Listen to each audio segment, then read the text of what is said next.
자, 5급 기출문제를 보도록 하겠습니다. 2강이고요. 네, 5급의 1쪽입니다. 자, 브릿지가 있고요.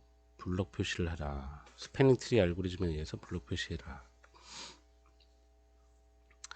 자, 다른 조건들이 없어요. 그래서 네, 숫자 작은 애를 우선으로 보도록 하겠습니다. 숫자 작은 애를 우선으로 보면 7번이 루트가 되겠죠. 자, 모두 다 이렇게 얘기해요. 내가 루트야 하고 메시지를 쫙 뿌립니다. 서로. 그러면 자기보다 우선순위 높은 패킷을 받으면 내가 루트가 아니구나 이런 걸 알게 되죠. 자, 그래서 8번 같은 경우는 7번이 여기 있네, 이쪽을 살려줘야 되겠구나 이렇게 알죠. 21번도 이쪽을 살리겠죠. 이렇게 당연히 살겠네요. 18번도 자, 포트도 작은 게 우선으로 보면 18번은 7번 패킷을 2번으로도 받고요, 1번으로도 받죠. 그러면 우선순위 높은 쪽이 있으면 그쪽을 죽이면 돼요. 자, 7번, 자, 이쪽에 네트워크가 있어요. 그러니까 패킷이 이렇게 오겠죠? 그럼 18번 입장에서 이쪽에 7번이 있구나. 이쪽은 내가 신경 쓰지 않아도 되겠네. 그리고 이렇게 막아버립니다. 끊어버리는 거죠. 네. 이렇게 끊고요. 자, 이쪽은 내가 양쪽을 다 고립시키면 안 되죠. 둘 중에 하나는 살려야 되니까. 네, 1번은 삽니다. 16번은 자, 그래서 이쪽은 이렇게 되고요. 자, 이쪽 보시면 16번은 자, 패킷을 이쪽으로도 받아요. 그죠? 이쪽으로도 받는데 문제는 자, 8번 이렇게 얘기해요. 처음엔 내가 루트야 이렇게 얘기했다가 그 다음에는 야, 나 루트로 가려면 한 홉이야 이렇게 해서 전달합니다. 나 루트로 가려면 한 홉이야 이렇게 전달해요.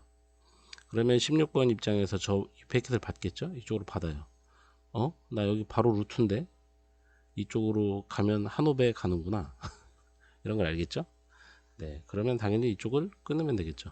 왜? 루트로 바로 갈 수 있는 애가 있고 이쪽은 8번이 있으니 나보다 우선순위 높은 애가 있으니까 내가 굳이 전달하지 않아도 되니까 끊어버려요.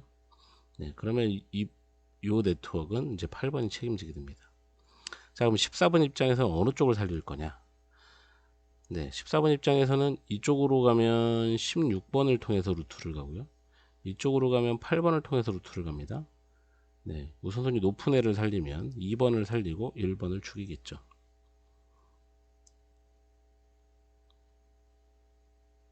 그런데 여기 죽이면 안 되는군요. 네. 네, 왜냐하면 자, 16번이 자, 여기 이쪽 네트워크를 이제 누가 살릴 건지를 봐야 돼요. 자, 14번이 이렇게 얘기해요. 14번이 야, 나 루트 가려면 두 홉이야. 16번이 나 루트 가려면 한 홉이야. 네, 죽이는 게 맞네요. 왜냐하면 이쪽을 14번이 책임지면 두 개를 건너가야 되죠. 16번이 책임지면 하나만 건너가면 되니까 여기를 죽입니다. 네.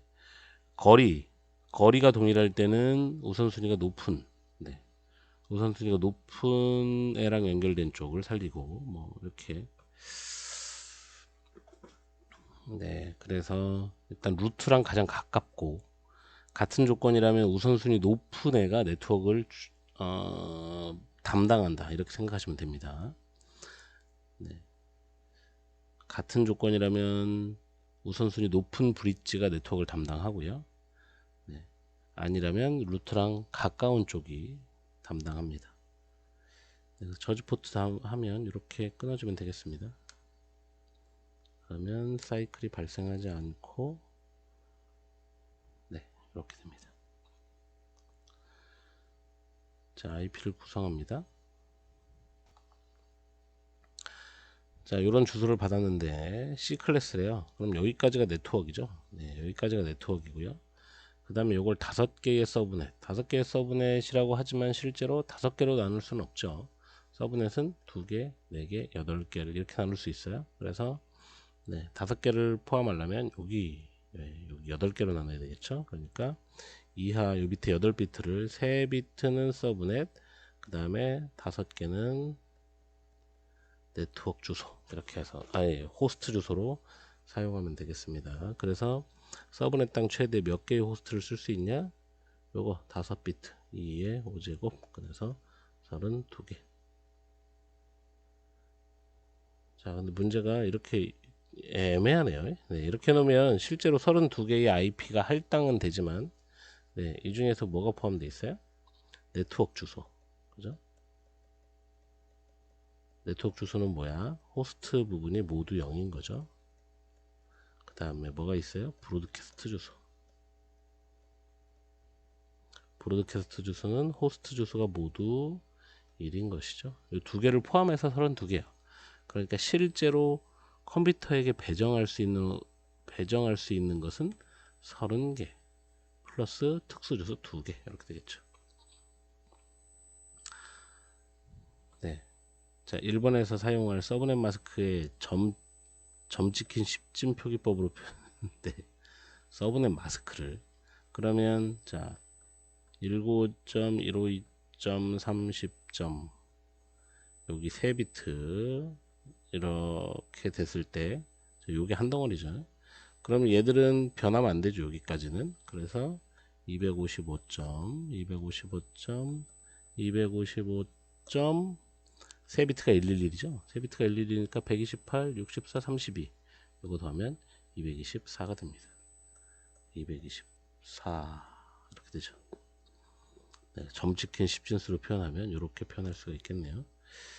자, 165인 패킷은 어느 부분으로 라우팅 돼야 되는가? 165는 128 이렇게 되겠네요. 128, 32 이렇게 하면 150, 160이네요. 이게 그죠? 뭐 뒤에 뭐가 오던지 네, 160으로 가죠. 그러면 195점, 152점, 30점 이게 160이니까 하나, 둘, 셋, 넷, 다섯에 5죠. 101. 그러니까 실제 IP가 101, 00, 101 이렇게 되겠네요. 그죠? 근데 뒤는 호스트 주소고 앞에 3개만 요렇게 3개만 서브넷이잖아요. 그러니까 요 주소가 중요한 거죠. 요 주소가 여기는 어차피 네, 우리 서브넷 마스크 하면 224가 111 이렇게 되니까 찍 여긴 다 0이잖아요. 이렇게 하면 얼마가 나온다고? 128을 하고 32를 더하니까 160이 나옵니다. 그래서 이 패킷은 어느 대로 날아가요? 네, 195점, 152점, 30점, 160으로 가죠.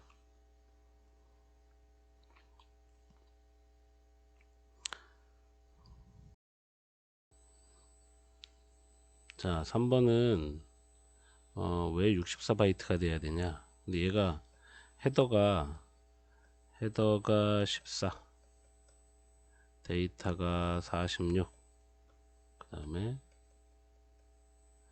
4 이렇게 해서 64가 되죠.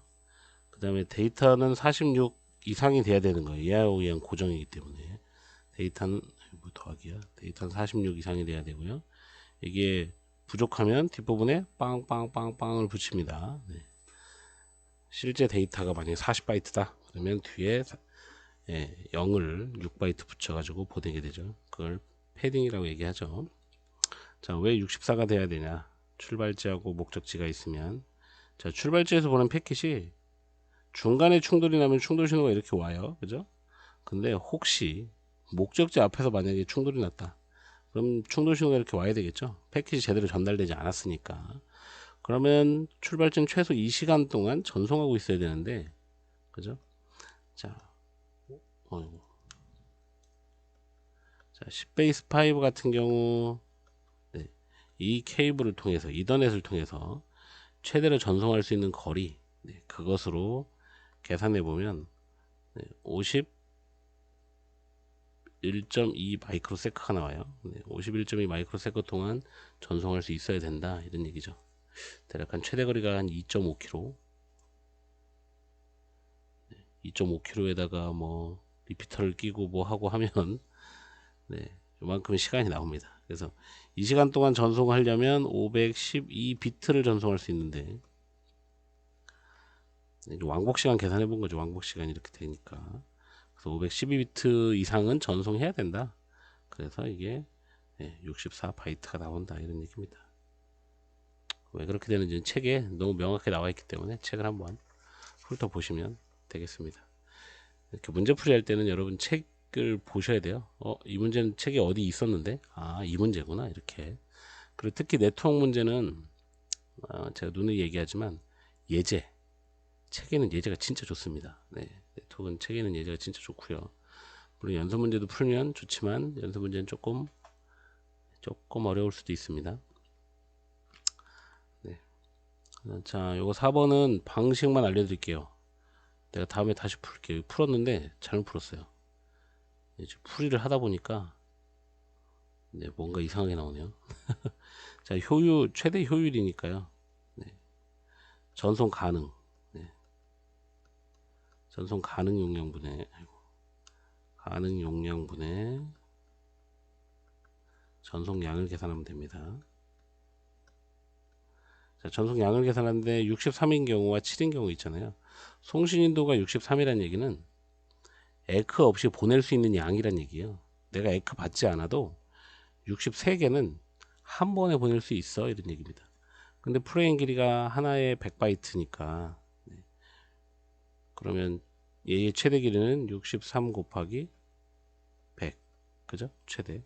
근데 바이트예요. 그래서 비트로 바꿔줘야 됩니다. 여기 얘가 메가 bps라서 그래서 이 사이즈를 맞춰가지고 계산을 하면 됩니다. 근데 지금 계산하다 보니까 숫자가 너무 작게 나와서 뭐 잘못된 것 같아요. 그래서 이렇게 하고요. 전체 가능 용량은 전송 시간, 전파 시간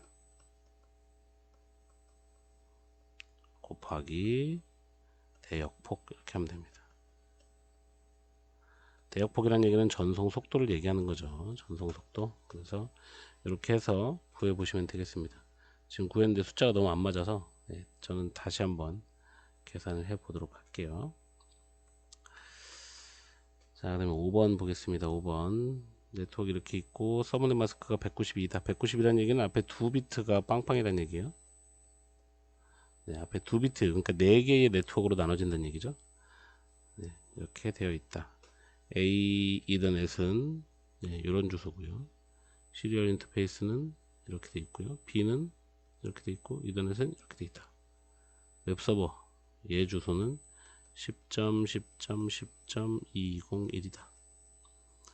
자, 이 네트워크에 존재하는 서브넷을 그림으로 표현해봐라. 그림으로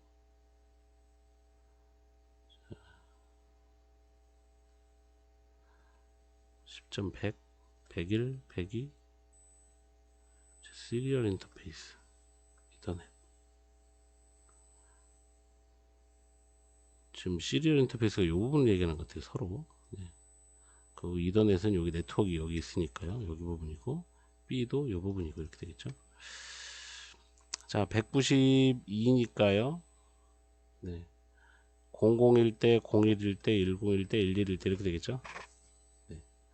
그러면 자, 여기는 이제 주소 범위로만 보면 여기가 이렇게 그러니까 전부 다 0부터 모두 다 1일 때까지죠. 모두 다 1이면 여기가 64니까 63까지 있을 거예요.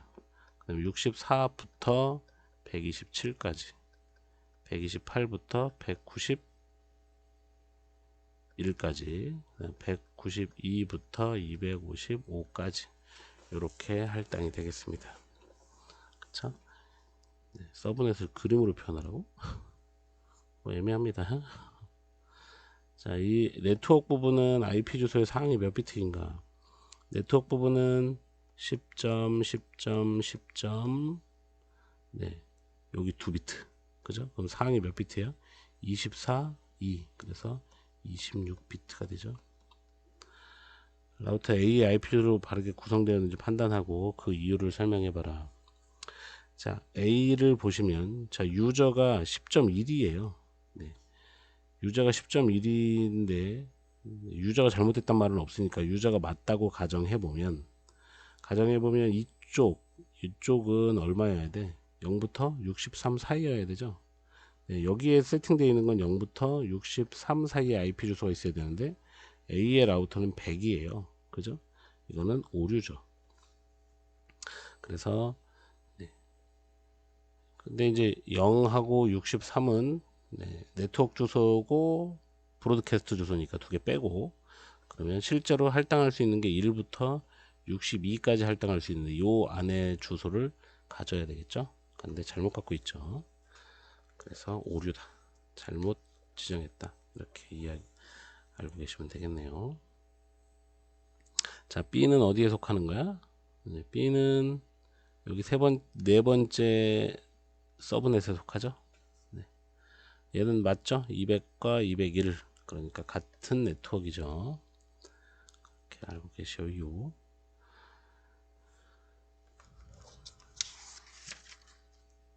자, CRC. 이거 뭐야? 자, 요거는 잘못 나왔네요. x의 5승 더하기 x의 4승 더하기 x의 2승 더하기 1, 이렇게 하시면 되겠습니다. 전송했을 때 모듈 2 연산을 이용해서 CRC 코드를 구하는 과정을 구하세요. 자, 이렇게 되니까 나누는 수가 1, 5, 4, 3, 2, 1, 0 이렇게 되죠. 자, 여기 나누는 수죠. 그러니까 실제로 보면 10, 1, 0, 0, 0, 1, 1, 0, 0 이렇게 되고, 자, 뒤에 붙는 0은 얘보다 한 자리 적으면 되니까 둘, 넷, 다섯 개가 붙으면 되죠. 하나, 둘, 셋, 넷, 다섯. 그 다음에 여기는 1, 1, 0, 1, 0, 1. 여섯 개니까 여섯 개씩. 하나, 둘, 셋, 넷, 다섯, 여섯. 자, 여섯 개씩 익스클루시브 5 하면 1, 1, 0, 1, 0, 1.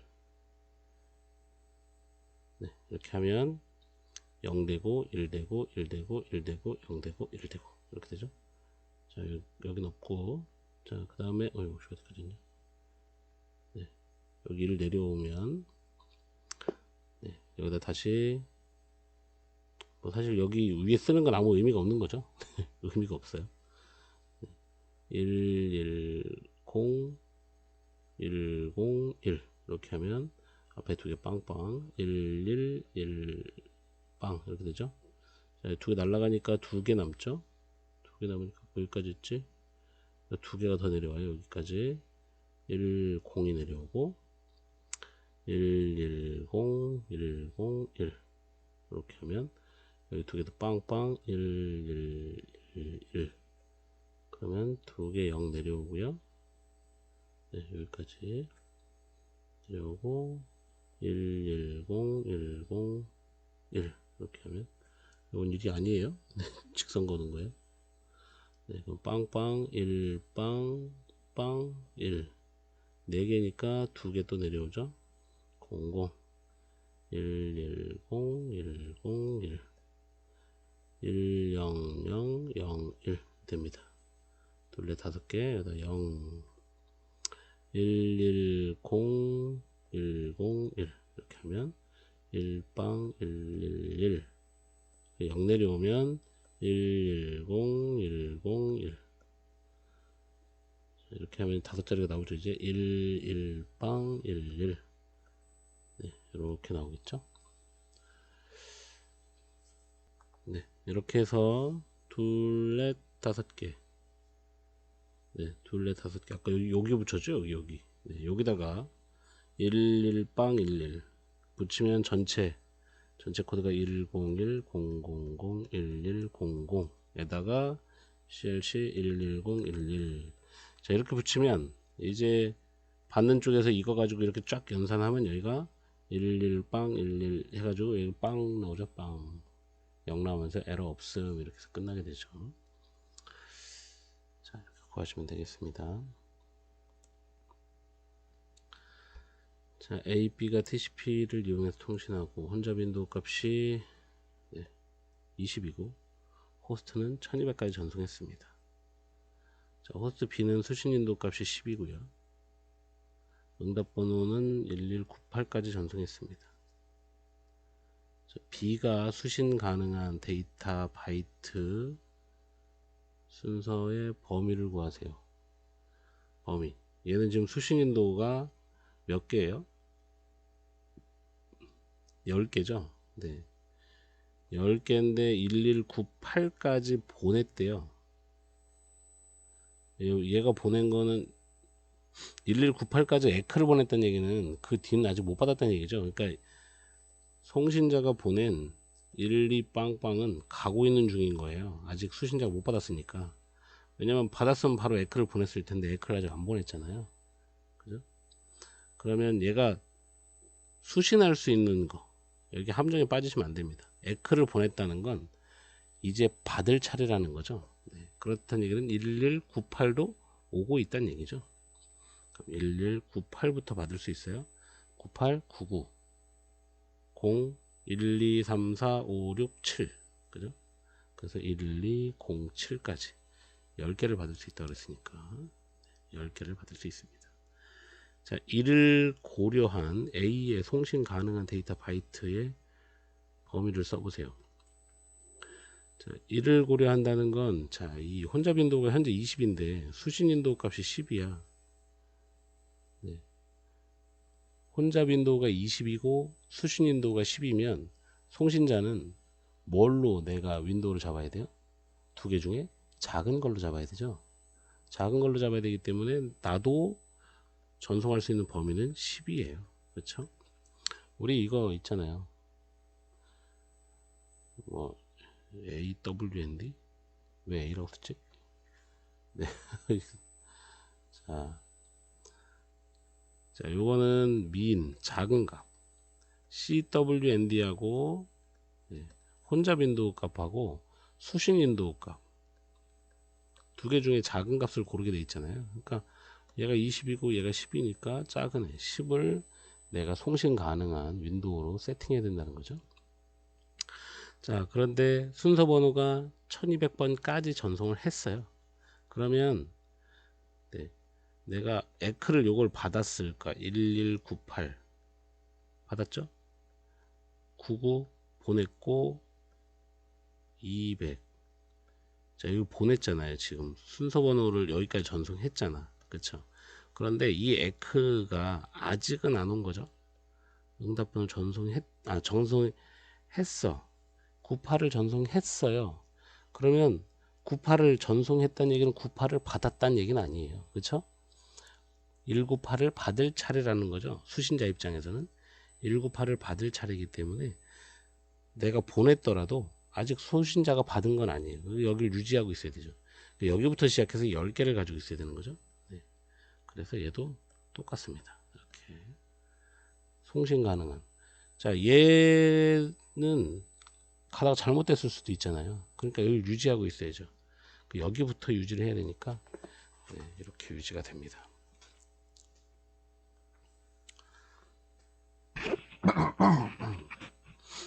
자, DHCP 프로토콜 있다. 과정을 차례대로 해봐라. 뭐 해놨나? 안 해놨네.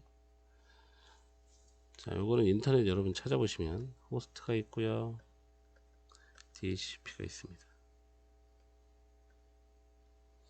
네, 호스트가 제일 처음에 하는 게 내가 부팅이 됐는데 IP가 없어요. 그러면 이때 DHCP 디스커버리를 보냅니다. 네, 디스커버리. DHCP 서버 어딨니? 이런 뜻이에요. 그래서 소스의 IP는 당연히 빵이겠죠. 모르니까. 목적지 IP는 모르니까 255.255.255.255가 되겠죠. 브로드캐스트 하는 거죠. 쫙. 네. 그러면 서버가 받습니다. 그래서 DHCP가 제안을 합니다. 오퍼. 자, DHCP가 지금 어디 있니? 여기 있네요. 여기. 자, 소스의 IP는 10.2.6.34고요.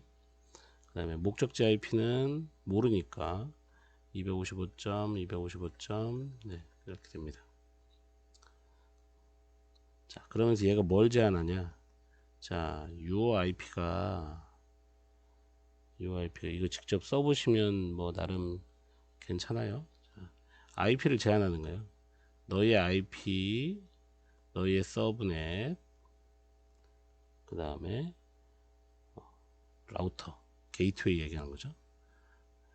게이트웨이 이렇게 해서 제한을 해줍니다. 물론 DNS도 들어갑니다. DNS는 이거야. 이렇게 DNS까지 세팅이 다 되잖아요. 자, 이렇게 하면 제한하는 거예요. 너 이거 쓸래? 이런 얘기거든요. 자, 그러면 얘가 다시 확답을 합니다. 확답을 하는데 여러분 이거 그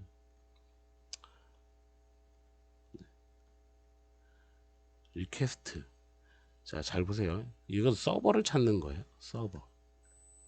자, 그 다음에 여기는 이 DHCP 서버가 제한을 했잖아요. 제한에 대한 요청입니다. 이제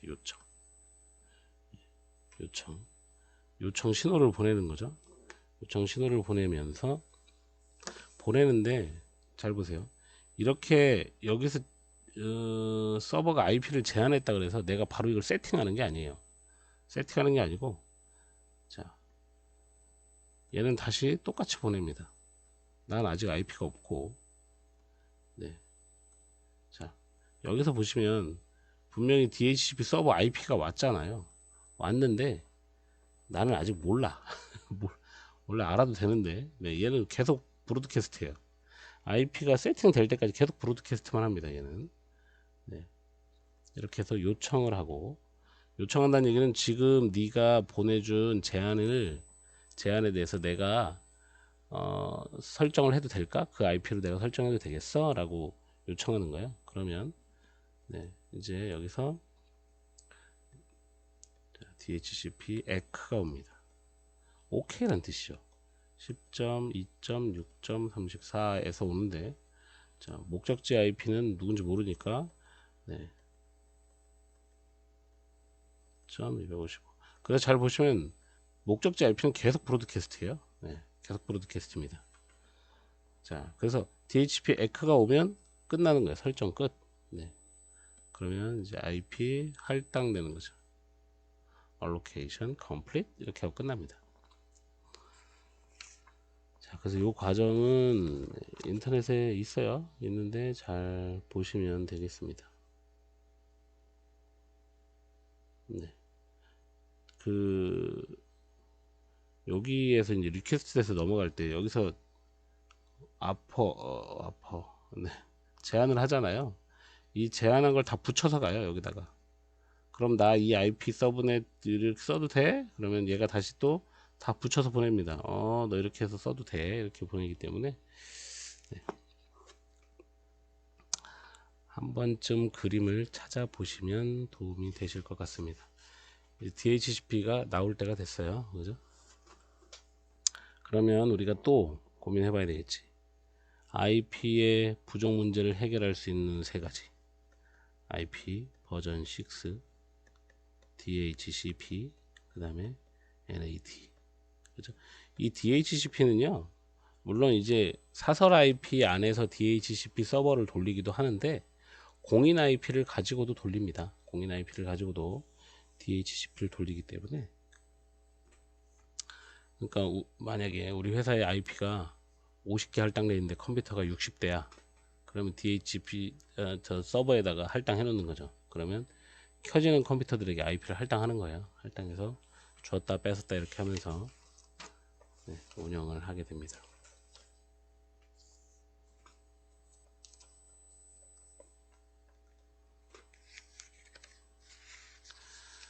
자, 슬로우 스타트 방법을 기술하고, 네, 슬로우 스타트 방법을 기술하고 필요성에 대해서 설명하세요. 뭐, 필요성은 모르겠고요. 자, 우리는 그래프를 정확하게 잘 볼 수 있으면 됩니다. 그래프를 그릴 수 있어야 되죠. 자, 왜 슬로우 스타트는 이렇게 초기 윈도우 값이 1이고 하나 보내고 2가 되고 2개 보내고 4가 되고 4개 보내고 8이 되죠. 에크 하나 올 때마다 네, 윈도우 값이 하나씩 증가하죠. 네, 그래서 쭉쭉쭉쭉쭉 올라가다가 설정된 스레스홀드 입계치가 되면 네, 여기까지가 슬로우 스타트예요. 그죠? 근데 그래프가 이상하네요.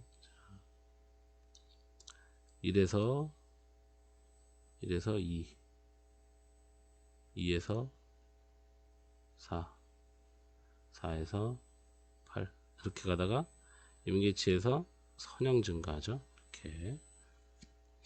네. 자, 요 부분이 슬로우 스타트 구간입니다. 그렇죠? 슬로우 스타트. 그 다음에 요 부분은 뭐예요? 그러면 여기는 혼잡 회피 구간이죠. 혼잡 회피 구간.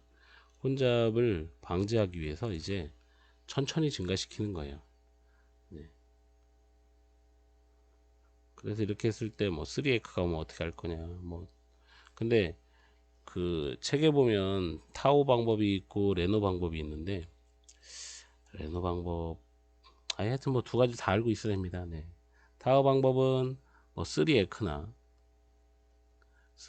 타임아웃이나 두 개가 발생하면 항상 시작은 다시 1에서 시작하죠. 1에서.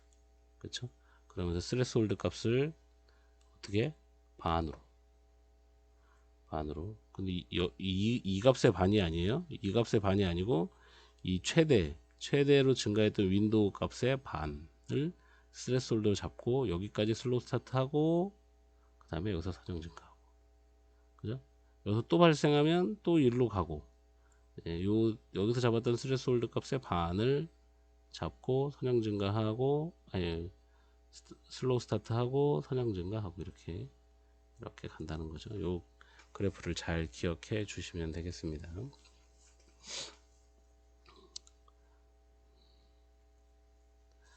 자, 재전송 타이머가 종료되었을 경우 3개의 중복 엑스를 수신했을 경우 각각 TCP 송신자가 혼잡 회피를 위해서 혼잡 윈도우 크기를 조절하는 방법을 써봐라.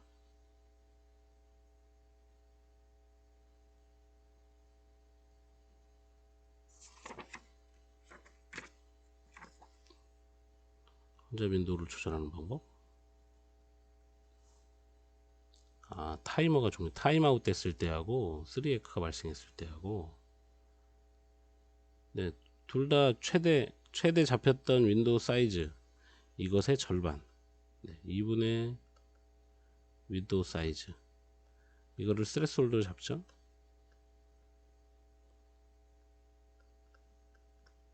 이거 뭐야, 스레스홀드.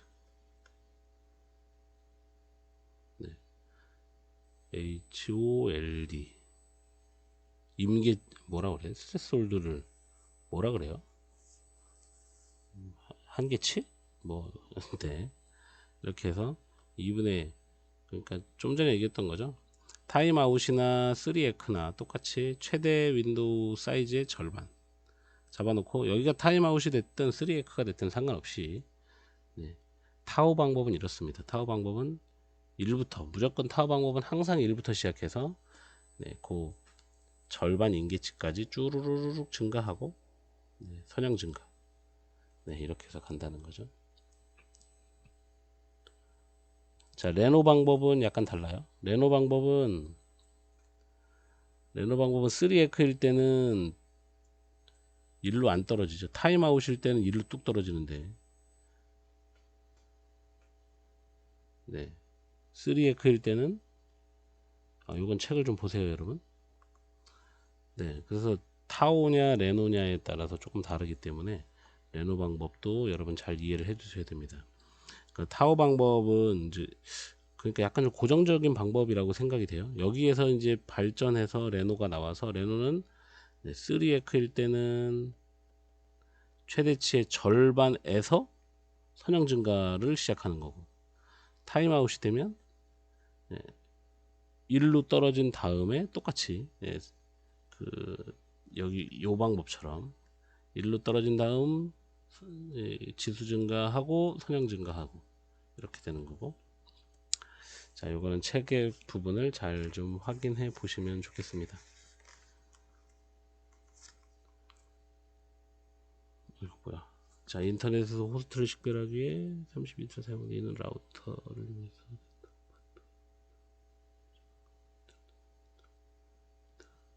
고정적 주소 체계는 A, B, C 클래스로 구분되어 있어요. 이 경우 네트워크 파트와 어떻게 구분되는지 설명하시오. 이거는 뭐 설명할 필요도 없고 나오지도 않습니다. 네. 네, 이렇게 네 덩어리가 있으면 네. 자, 요 부분이 네트워크 파트인 거 A, 그죠? 요 부분까지가 네트워크 파트인 거 B, 요 부분까지 네트워크 파트인 거 C, A, B, C 이렇게 되죠. 자, 여기가 네트워크 파트면 나머지는 호스트가 되는 거죠. 네트워크 파트 이외를 전부 다 호스트에게 할당할 수 있도록 되어 있는 거. 그러다 보니까 A 같은 경우는 네트워크는 255개밖에 안 되고 나머지 호스트는 겁나 많고, 네, 이런 주소를 이렇게 할당한다는 게 너무 말이 안 된다는 거죠. 네. 자, 그래서 클래스미스가 그래서 나온 거예요. 자, 이렇게 됐을 때 여기까지가 24비트인데 서브넷이 23비트래요. 그러면 224가 되겠네요. 서브넷 마스크가 255.224.0 이렇게 됩니다. 서브넷 할 수 있는 최대가 몇 개냐? 그럼 이쪽에 여기에 한 비트, 여기에 8비트 이렇게 되죠. 9비트가 되겠죠. 그래서 2의 9승, 그래서 512개 이렇게 됩니다. 이해가 되시죠? 네. 자, 서브넷 마스크의 비트수 밖에 쪽에 있는 건 전부 다 호스트 주소예요. 호스트에게 할당할 수 있는 주소가 되겠죠. 네, 그렇게 해서 세팅을 하시면 되겠습니다. 문제가 뭐 복잡하게 뭘 설명을 하는 게 아니라서, 네. 한번 설명을 해보면 100.23.16.0에 23, 이게 서브넷 마스크 1의 길이잖아요. 1의 길이. 여기 8개, 여기 8개, 여기 8개 하면 24비트인데 23개니까 여기서 7개만 있는 거예요. 그리고 마지막 한 비트, 여기 한 비트는 호스트에게 할당할 수 있는 주소, 여기 호스트에게 할당할 수 있는 주소, 이만큼의 호스트에게 할당할 수 있는 주소라는 거죠. 이 클래스니스가 이거 그 뭐라 그러지? IP 주소가 모질라 가지고 이 협회에서 이걸 무슨 과제로 100만 달러짜리 과제로 냈던 거래요. 그래서 이걸 누가 이런 아이디어를 내 가지고 해결을 한 거죠. 이게 그랬다고 들었습니다. 제가 학부 때. 정확한 얘기인지는 모르겠고 그런 얘기가 있었습니다. 자, A의 레인지가 이렇게 돼 있고, A의 레인지가 이렇게 돼 있고, 뭐, 네. B의 레인지가, A와 B가 레인지가 이렇게 있습니다. A 노드에는, B의 영역에는 A와 D가 포함되어 있다. 노드 A가 B에게 전송할 수 있는 은닉 문제를 설명하고,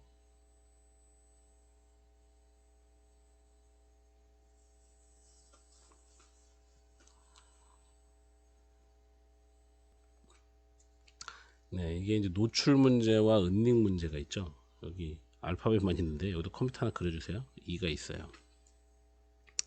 자, A가 B에게 데이터를 전송하면 A가 보낸 신호는 이 바운더리를 다 커버하게 되죠. 이렇게 쫙. 무선인데 이렇게만 쏠 수 없잖아요. 네. 전체가 이렇게 뿌려집니다. 이렇게 뿌려지면, 자, 무선에서는 은닉 문제가 있고 노출 문제가 있잖아요. 자, A가 B에게 뿌려요. 근데 전체를 다 커버하기 때문에 C는 얘네 둘이 통신을 해도 되는데 A가 통신하고 있기 때문에 통신할 수가 없습니다. 그죠? 네. 이거는 노출 문제 맞나? 맞죠? 자, 그 다음에 D 입장에서 보세요. A가 보낸 신호는 여기까지만 옵니다. 여기까지 오나요? 이렇게 오기 때문에 D가 만약에 D가 B에게 보낸다고 가정해 보세요. 그럼 D는 A, B의 통신 사실을 알 수가 없어요. 네, A가 B에게만 보내고 있기 때문에 알 수 없습니다. 그래서 D가 B에게 데이터를 전송합니다. 그래서 충돌이 발생하죠. 이게 은닉 문제예요. 네, 안 보이죠?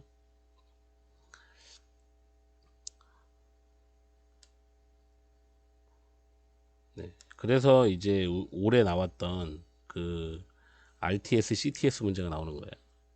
그래서 A가 B에게 데이터를 보내고자 한다고 RTS를 보내면 B가 CTS를 보냅니다. 나 A랑 통신할 거야 라는 걸 쭈루루루 보내죠. 그럼 D가 알아챕니다. 아, B가 통신하는구나. 내가 B에게 보내면 안 되겠네. 가만히 있어야지. 네. 이 문제를 해결하기 위해서 나온 게 그거예요. 네. AB가 통신할 때 다른 애가 B한테, 이 바운더리 밖에 있는 다른 애가 B한테 보내면서 발생하는 문제를 해결하기 위해서 나온 게 RTS, CTS 그 문제입니다. 그렇게 해서 해결책을 찾았다라는 거죠. 뭐야, 해결 방안을 설명하라고 되어 있네요. 네. 해결 방안은 그렇게 설명이 됩니다. 네, 그래서 이 무선에서는 은닉 문제와 노출 문제 이제 다 맞습니다. 제가 설명을 지금 확인해 봤는데 노출도 자, A, B가 통신하면 얘는 통신이 가능하지만 이 A에서 날라오는 캐리어 때문에 C하고 E는 바쁘고 지금 누군가 통신을 하고 있어서 통신을 못한다고 판단하고 기다리는 현상이 노출 문제죠. 이 바운더리에 노출되어 있어서 못하는 현상, 그 다음에 바운더리 밖에 있어서 모르는 현상, 은닉 문제. 그래서 RTS 해결 방안이 RTS, CTS 신호를 보내주는 겁니다. RTS, CTS를 보내서 그러니까 서로의 바운더리 안에서 다른 애들이 못하도록 나를 방해하지 못하도록 하는 거 그런 의미가 되겠습니다. 자, 버전 4 헤더의 단편화 관련 영역이다. 옵셋 13비트. 얘는 그래서 8바이트 단위로 자른다. 네.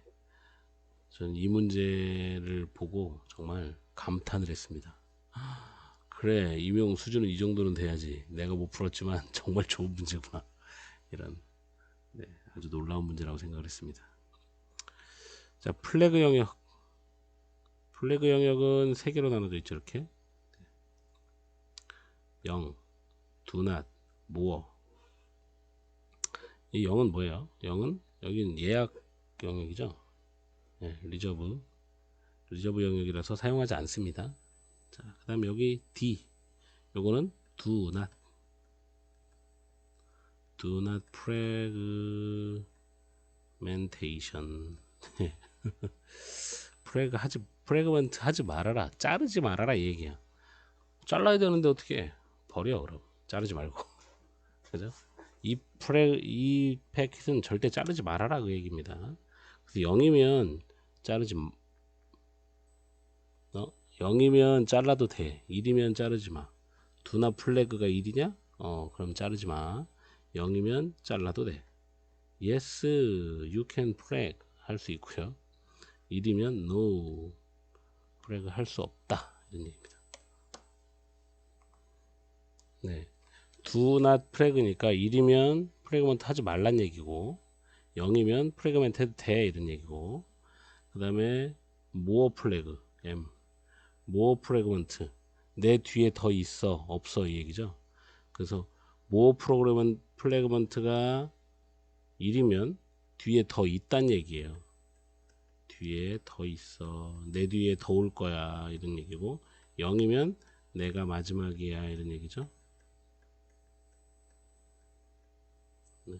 마지막 프래그먼트야 이런 얘기입니다. 자, 헷갈리면 안 되겠네요. 자, do not fragment, do not fragmentation, do not 하지마. 1이면 하지 말란 얘기고 0이면 해도 돼 이런 얘기고. 자, 이해하시면 되겠습니다. 자, 1600바이트의 사용자 데이터를 포함한 어떤 패킷의 헤더에 단편화 업 관련 영역값이 다음과 같이 설정되어 있다. 자, 요게 지금 위에 거잖아요. 이게 식별자. 그 다음에 이거는 예약 영역, 단편화. 0이니까 단편화 할 수 있다는 얘기인데 여기 0이니까 내가 마지막이다 이 얘기죠. 옵셋이 0이에요. 이거 첫 패킷인데 마지막 패킷이라는 얘기니까 한 덩어리라는 얘기지 단편화되어 있지 않다 그런 얘기죠. 어느 라우터에서 단편화상을 고려한다. 최대 전달자 단위가 620바이트 헤더 값을 포함해서 620바이트라고 할 때 단편화된 패킷의 IP 헤더에 기록되는 단편화 관련 영역의 식별자 값과 전체 길이 값을 구하고 과정을 설명해 보세요. 헤더 길이는 20바이트로 한다. 20바이트라니까 예, 1600바이트 1600바이트의 사용자 거를 600바이트씩 잘라야 되겠네요. 600을 잘라야 되는데 이게 8의 배수로 잘라야 된다 그랬죠. 그러면 8에 얘가 8로 나눠지는지 봐야 돼요. 8, 7에 56, 7, 5 하면 딱 나눠지네요. 600바이트씩 자르면 되겠네요. 600, 1200, 1200에 400 이렇게 하면 되겠네요. 네. 그러면 실제로 날아가는 건 600바이트에다가 20바이트 붙여서 620, 얘도 620, 얘는 420바이트가 전송이 되겠죠. 자, 이렇게 했을 때 식별자는 바뀌면 안 됩니다. 식별자는 12000을 그대로 계속 찍어줘야 돼요. 그럼 첫 번째 패킷을 보면 식별자는 12000. 이 식별자가 바뀌면 다른 패킷이 서로 다른 패킷이라고 판단하기 때문에 네, 이렇게 하나의 패킷을 자른 거라면 식별자는 계속 같아야 됩니다. 그 다음에 여기 세 비트 보면 얘는 0이고요. 자, 얘도 0이죠. 잘라도 돼 이런 얘기고, 첫 번째 거니까 모어 프래그먼트 1이 돼야 됩니다. 그리고 옵셋은 0이죠. 옵셋은 실제 1600바이트에서 출발 여기 그쵸? 자, 그럼 두 번째 패킷을 보면 두 번째 패킷도 12000에 예약 0이고요. 프래그먼트 해도 되고, 내가 마지막이 아니니까 1이죠. 그 다음에 옵셋이 얼마가 들어야 돼? 8의 배수로 잘려야 되니까요. 그 다음은 600바이트죠. 600. 자, 600을 8로 나누면 75라고 그랬죠? 75.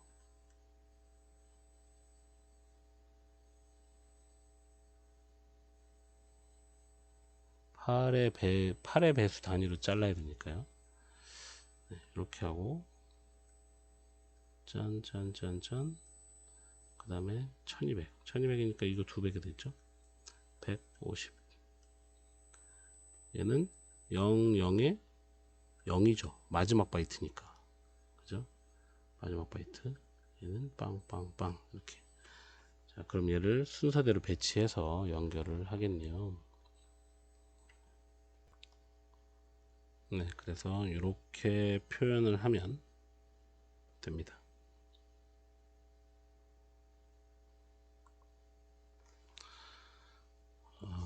문제가 생각보다 페이지는 적은데 문제가 어렵네요.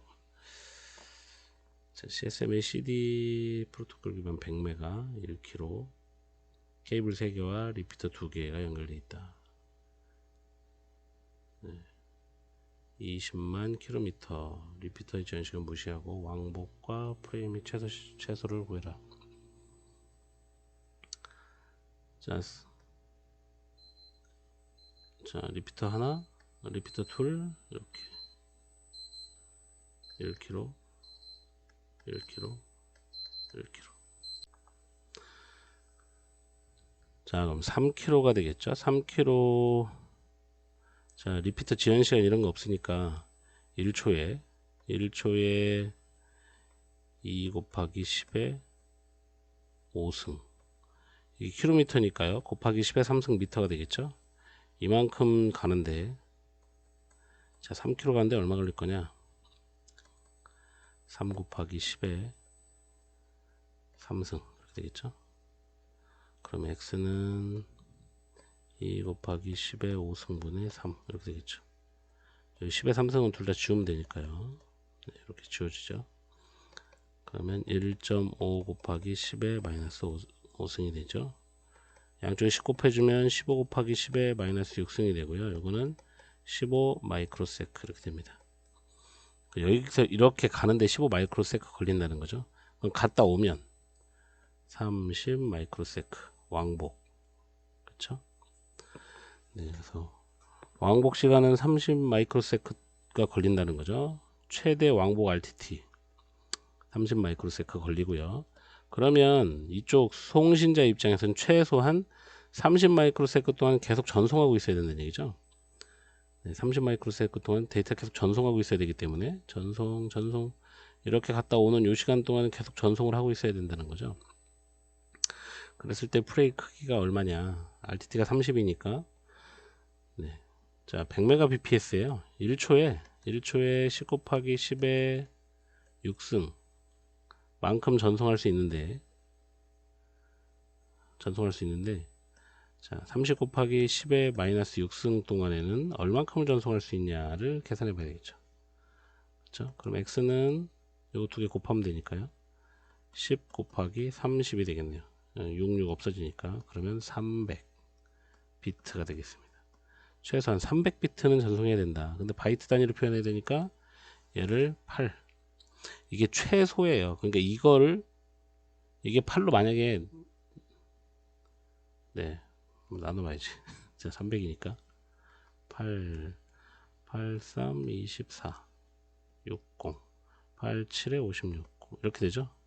37.5 바이트, 그러니까 38바이트 이상은 돼야 되겠네요. 그죠?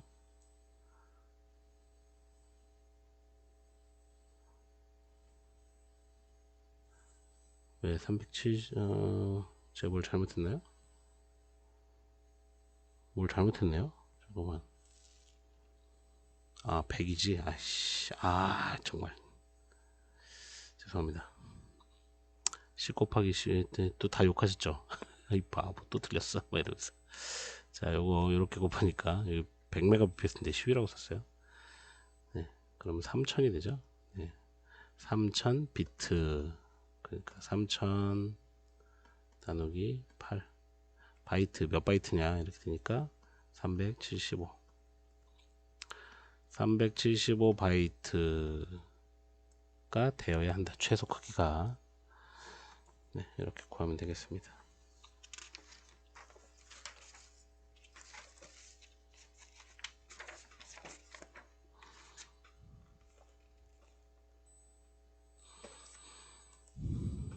자, 서브넷 기법에 대해서 물어보는 거예요. 어느 서브넷 주소가 이렇게 있고 28비트래요. 그러면 앞에 여기 4개 하나 둘 셋 넷. 자, 뒤에 4개. 그러니까 서브넷을 2의 4승 16개로 나눈다는 거네요. 네. 아니지. 주소들 중 하나가 이거이다. 시작 주소와 최종 주소.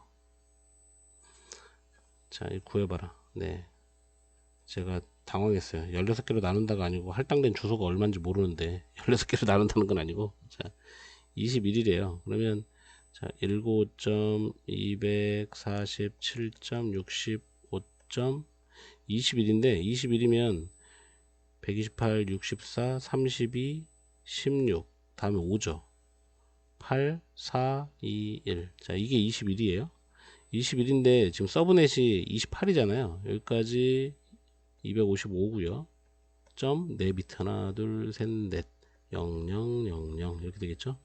그래서 엔드 하면 000 10000 이렇게 됩니다. 그 16이 되죠. 그래서 네, 이것의 네트워크 주소, 시작 주소와 최종 주소. 자, 시작 주소는 16 65.16이 되고요. 그 다음에 끝나는 주소는 이거 몽땅 다 1인 경우, 여기가 다 1인 경우죠. 그래서 여기부터 65.16에 네, 10이면 얼마야? 16에 31까지가 되겠네요. 1, 2, 4, 8, 16. 네. 31까지의 주소가 여기까지가 서브넷이니까 여기 전부 다 0인 경우부터 전부 다 1인 경우까지잖아요. 그러면 31까지가 나옵니다. 그리고 서브넷에 블록도를 그려봐라 그러면 여기를 다 할당 받았겠죠, 이렇게. 근데 알 수가 없어요. 이렇게 문제를 내놓으면 네. 지금 21인 여기를 전부 다 받은 건지 어딘지 알 수가 없잖아요. 이 중에 하나가 이거라 그랬으니까. 근데 지금 이 사람들은 여기를 다 받은 걸로 가정했을 때 하면 네, 서브넷이 4비트니까 2의 4승, 그래서 16개의 서브넷이 나옵니다. 이걸 블록도로 하라는 건 좀 네, 하여튼 그렇습니다. 그래서 컴퓨터를 16대씩 16개의 IP 주소로 다 나눌 수가 있습니다. 이걸로 부여받았다. 2개의 부서가 있고 각 부서는 64개의 주소가 필요하다.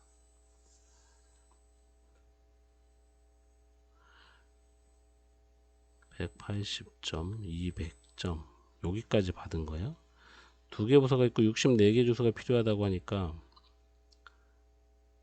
1번과 2번을 독립적으로 나눈다고 하면 2개 부서가 있으니까 그냥 여기 하나만 서브넷 놔도 되죠.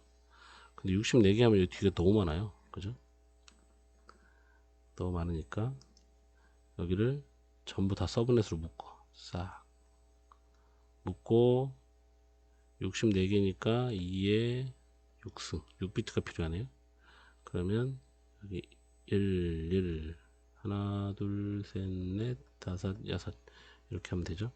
그러면 서브넷 주소가 180점 200점 0점 0에 24에 2비트 26비트 이렇게 놓으면 딱 64. 네, 이게 너무 애매합니다. 주소 너무 크게 받았는데 부서가 2개고 64개를 할당한다 그러니까 이렇게 하면 요만큼이 호스트 주소가 되고요. 그 다음에 요 부분이 이제 네트워크 주소가 되겠죠. 요 부분 전체가 이렇게 할 수 있어요. 자, 128개의 부서가 있고 128개의 주소가 필요하다. 128개면 2의 7승이고요. 얘도 2의 7승이죠. 네. 블로그의 네트워크 주소와 프로토콜 포함해서 128개라는 거죠. 그러면 일단 요 주소에서 얘를 먼저 끊어봐요. 그러면 마지막 거에 자, 요만큼이 호스트에게 할당되는 주소죠. 그 다음 나머지 7비트 자, 요거 중에서 요만큼이 네트워크 주소가 됩니다. 호스트가 되고요. 네, 그러니까 실제로 180점, 200점, 0.0에 서브넷 마스크는 그렇다고 여기 2개를 비울 순 없잖아요. 그래서 이만큼을 다 서브넷으로 잡으면 됩니다. 그래서 25비트가 돼요. 25비트가 서브넷 마스크가 되고 그러면 이제 여기서 주어지는 주소를 가지고 128개의 얘들을 할당할 수가 있겠죠. 자, 이렇게 하면 되겠습니다.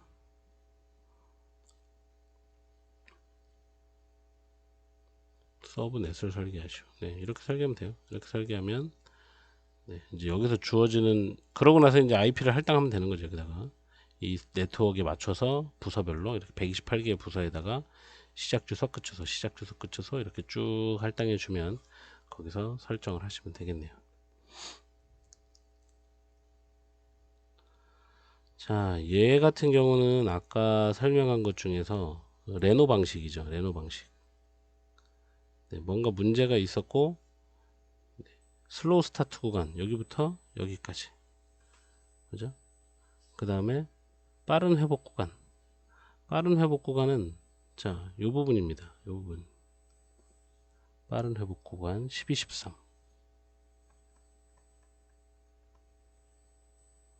12타임이죠. 패킷 손실을 인지하고 혼잡 빈도를 그냥 반만 줄이는 거예요. 딱 현재 여기가 36인 38 38이네. 여기 38 써있군요. 자, 38의 반 19로 딱 줄입니다. 줄여서 선형 증가하는 거예요. 그쵸? 네. 자, 그래서 요거는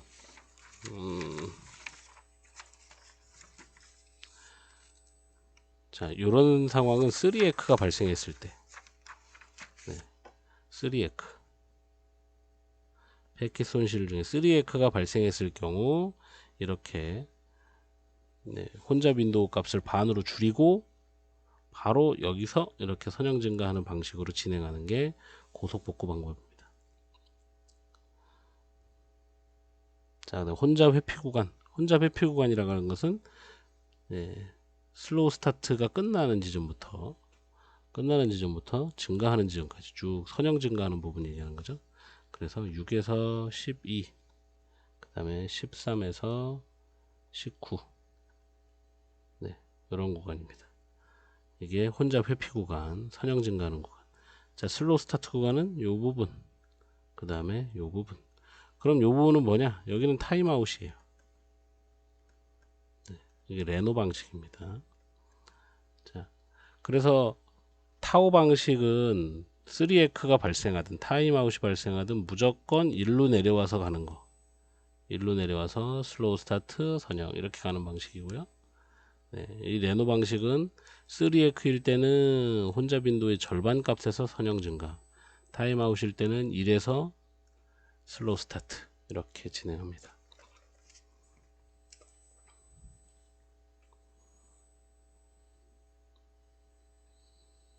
네, 여기 뒷부분은 끊어서 가겠습니다.